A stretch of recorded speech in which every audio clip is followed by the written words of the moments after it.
আমি elevator education থেকে Souvik sir কথা বলছি। আজকে আমি যারা ভিডিওটা তোমরা দেখছো, যারা স্টুডেন্ট আছো বা যারা গার্জেন আছেন, তাদের সবাইকেই বলতে চাই যে এমবিএ সেমিস্টারে কেন ক্লাস বা টিউশন দরকার হয়। দেখুন, এমবিএ এমন একটা কোর্স কারিকুলাম যেখানে আপনার সমস্ত কিছু সাবজেক্ট আছে, যেখানে কিন্তু অ্যাকাউন্টস আছে, যেখানে ইকোনমিক্স আছে, যেখানে স্ট্যাটিস্টিক্স আছে, যেখানে কিন্তু অপারেশন ম্যানেজমেন্ট আছে, যেখানে অপারেশন রিসার্চ আছে, যেখানে ফাইন্যান্স আছে, যেখানে এইচআর আছে, যেখানে মার্কেটিং আছে, যেখানে ল আছে। তো এরকম প্রচুর সাবজেক্টস কম্বিনেশন আছে। তো এমবিএতে স্টুডেন্টরা ডিফারেন্ট ব্যাকগ্রাউন্ড থেকে আসছে। কেউ বা আর্টস থেকে আসছে, যার কোনো ইকোনমিক্স, স্ট্যাট বা অ্যাকাউন্টসের কোনো নলেজ নেই। তো এই রকম ব্যাকগ্রাউন্ডে স্টুডেন্টের জন্য সবথেকে বেশি দরকার সেমিস্টার টিউশন নেওয়া। কারণ শুধুমাত্র কলেজের ভাষায় বসে থেকে কলেজের ওই 3-3.5 মাস ডিউরেশনে তারপরেই সেমিস্টার এক্সাম দিতে হবে এবং একটা হিউজ সিলেবাস, সেটা কখনোই করা সম্ভব নয়। এবং এই কারণেই যারা একটু ক্যাজুয়াল হয় তাদের অনেকে সাপ্লি হয়ে যায় সেমিস্টার। এবং দ্বিতীয় কথা, এমবিএর ফার্স্ট সেমিস্টারের যে ইকোনমিক্স পেপারটা, মাইক্রো ইকোনমিক্স এবং ম্যাক্রো ইকোনমিক্স এখন একসঙ্গে করে দিয়েছে।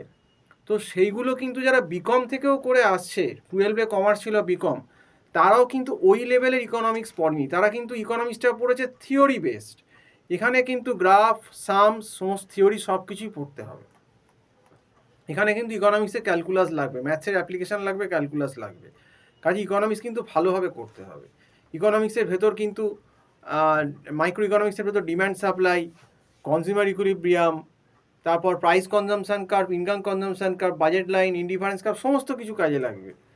ইনকাম এফেক্ট, সাবস্টিটিউশন এফেক্ট, এছাড়াও আরও প্রোডাকশান কস্ট, তার সামস, তার ডেরিভেশন, গ্রাফ, সমস্ত কিছু কাজে লাগছে। এবং তারপরেও মার্কেটের ভেতর পারফেক্ট কম্পিটিশান, মোনোপলিস্টিক কম্পিটিশান, এগুলোও করতে হবে। তো একটা হিউজ সিলেবাস কিন্তু সেমিস্টার এমবিএ, এবং এটা কিন্তু অল ওভার ইন্ডিয়াতে অ্যাজ পার এআইসিটি নর্মসেই কিন্তু ম্যাক্সিমাম ইউনিভার্সিটিগুলো সিলেবাস হয়েছে, এবং সেই নর্মস অনুযায়ী কিন্তু সিলেবাসটা এতটাই বড়। তো সেক্ষেত্রে সেই জন্যেই কিন্তু এমবিএ সেমিস্টারের টিউশনটা দরকার। এবং আপনি যদি সেকেন্ড সেমিস্টারে যান, সেখানেও কিন্তু tough BSc maths paper, operation research, তারপর ইঞ্জিনিয়ারিং ম্যাথস, অপারেশন ম্যানেজমেন্ট, তারপর ফাইন্যান্সিয়াল ম্যানেজমেন্ট, এমনকি অ্যাকাউন্টস, এইগুলোর ক্ষেত্রেও কিন্তু টিউশন দরকার হবে। তো সেই জন্যই বলছি, এইগুলো কিন্তু শুধু কলেজের ভরসায় বসে থেকে হবে না। এবং তারপর যখন থার্ড সেম বা ফোর্থ সেমে স্পেশালাইজেশন পেপার আসবে সেকেন্ড ইয়ারে, তখন কিন্তু ফাইন্যান্স স্পেশালাইজেশনের পেপারগুলো, ট্যাক্স, পোর্টফোলিও, তারপর তোমার corporate finance, international finance, derivative, এগুলো কিন্তু খুব টাফ পেপার। এগুলো স্পেশালাইজড লোক ছাড়া কিন্তু পড়া মুশকিল হবে। এবং এছাড়াও এইচআরের যে পেপারগুলো, লয়ের পেপার, এইচআরের পেপারগুলো পড়া দরকার আছে। কিছু ক্ষেত্রে কিছু মার্কেটিংয়ের পেপার পড়ার দরকার আছে। এছাড়াও যারা অপারেশন ম্যানেজমেন্ট বা এমআইএস নিচ্ছ স্পেশালাইজেশন, তাদেরও কিন্তু পড়ার দরকার আছে। কাজেই এমবিএ একটা এমন ক্যারিকুলাম বা এমন কোর্স, এদের ভ্যারাইটি অফ সাবজেক্ট থাকছে। এবং সবথেকে ডেঞ্জার যেগুলো বললাম, economics, stat, operation management, operation research, accounts, finance, এই ফার্স্ট ইয়ারের যে কোর পেপারগুলো, এইগুলোতে, এই পার্টিকুলারলি প্র্যাকটিক্যাল বা এই ওরিয়েন্টেড পেপারগুলোতেই কিন্তু ম্যাক্সিমাম সাপ্লিটা হয়।